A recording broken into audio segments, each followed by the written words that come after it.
very good to be here today and to present you with the Largo physical vanadium or LPV for short. Yeah, just going through the regular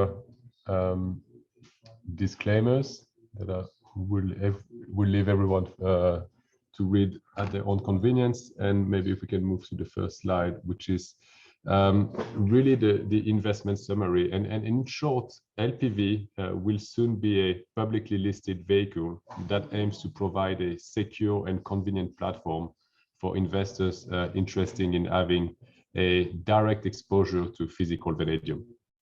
It was initiated and is sponsored by Largo to acquire and store vanadium units in commercial form, as well as in electrolyte solutions for VRFB application. And we can do that, and we can store vanadium units in VRFB due to the unique non-degrading characteristic of the metal in the electrolyte form.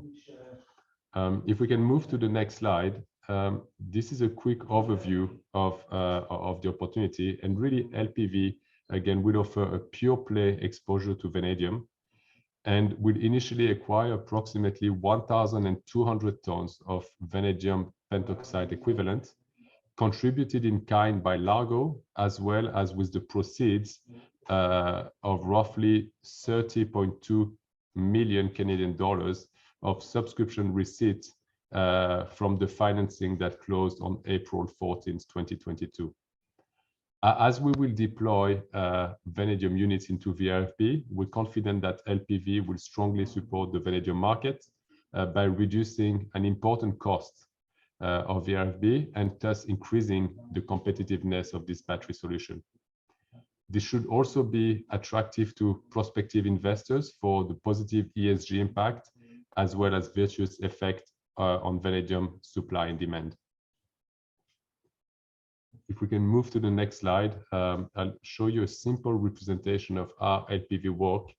And as you can see, LPV through its partners, Largo and Sprott, and I'll explain a bit more the involvement of each entity in the next slide.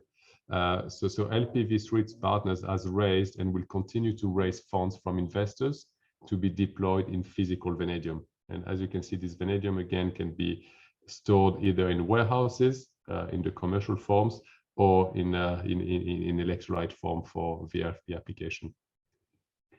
If we move to the next slide, I'll just give you a quick overview of the key agreements that are in place for LPV.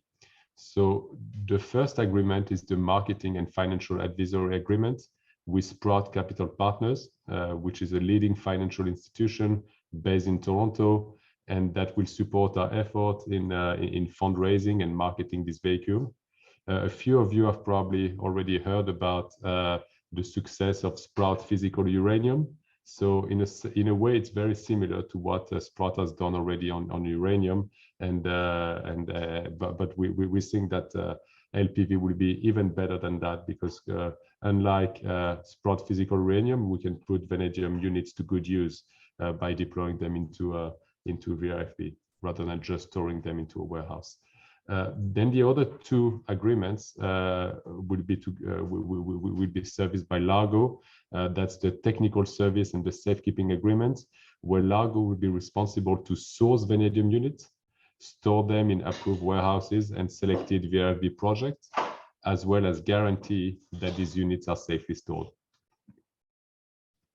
In the next slide, there's a presentation of the team. And LPV has identified a very strong board with significant experience in the metal and financial industries.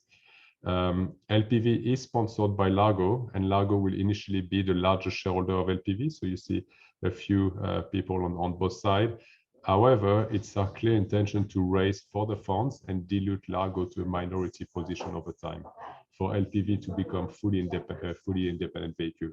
Already through the various agreements that we are ensuring that LPV is run as an independent company, but I think that will be even more obvious to people once Largo is diluted to a minority position.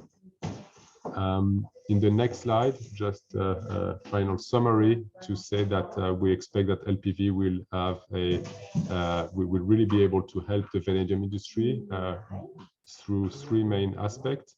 One, by bringing new liquidity into the market, financial money that today is not present in the vanadium industry. Two, by growing the demand. We expect that by tackling an important cost issue for VRFB customer, we'll be able to grow the VRFB market and thus the vanadium market. And three, by supporting also new supply sources.